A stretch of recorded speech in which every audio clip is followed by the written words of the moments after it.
Tout d'abord, je remercie les organisateurs et tous les intervenants concernant cette rencontre-là. Et je remercie M. Arbaoui Mohamed, professeur de philosophie, de m'avoir invité. Bon, on me reproche d'être un peu bavard et contestateur, mais croyez-moi que mes contestations ont été tout le temps bénéfiques et constructives. Voilà, j'ai assisté depuis ce matin.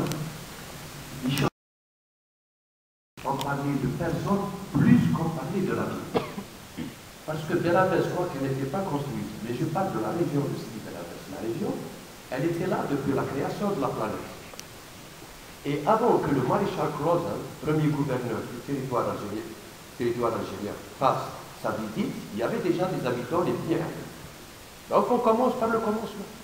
Qui sont les Bni Amr? Et vous savez pertinemment que dans l'histoire, les Bni Amr, ils ont défendu le roi de Tlemcen. Donc ils étaient là, des guerriers. Ils ont défendu le roi de Tlemcen contre les Arabes maquiliens du Jbel Angar.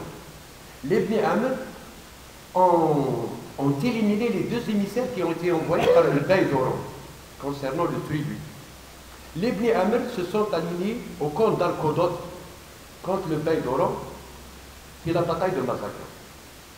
Donc, le maréchal Crozon n'est pas venu par hasard, qui est le territoire des Bni Amr, un territoire qui est bien placé géographiquement. Et comme moi je suis géologue, permettez-moi de compter. Les géologues comptent au million d'années. Parce que l'histoire, c'est tout un temps. Il ne faut pas faire l'amalgame entre la période, l'événement et le temps. Belabès, elle était là. Oui. Je voudrais la problématique du chrono.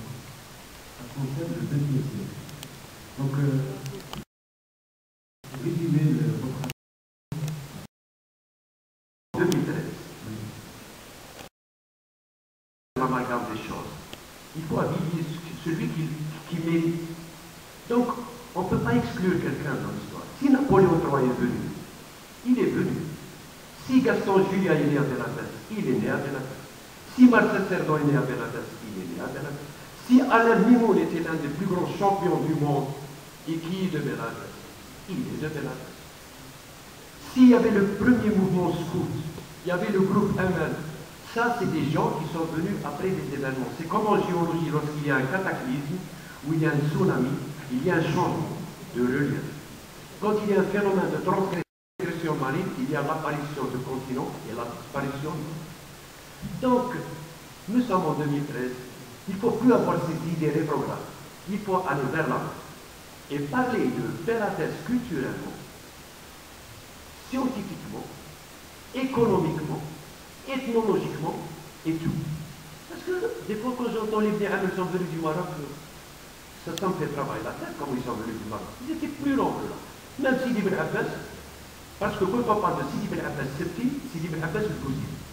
Donc il est Bouzidi, on le sait. Il était à Flou, il est parti au Maroc. Et probablement il est né à Ceuta. On appelle ça Arabie Ceuta. Probablement, je dis. Donc ceux qui peuvent prouver le contraire, il y a une communication sur Sidi Ben Abbas, son itinéraire, jusqu'à sa mort.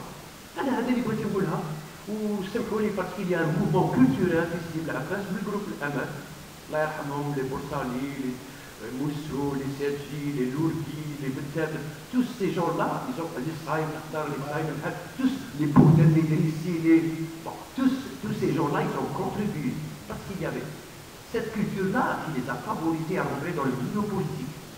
Il y avait le scout, il y avait le groupe Amal, et puis il y avait aussi nos poètes, les Moustapha Ibrahim, tous ces gens-là ont contribué à ce que Belabès soit Belabès aujourd'hui.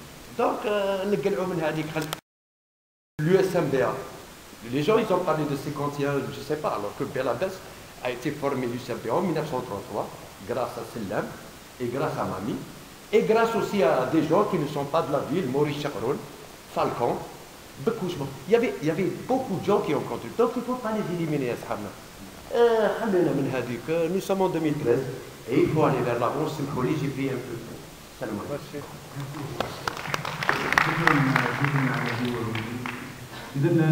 شكرا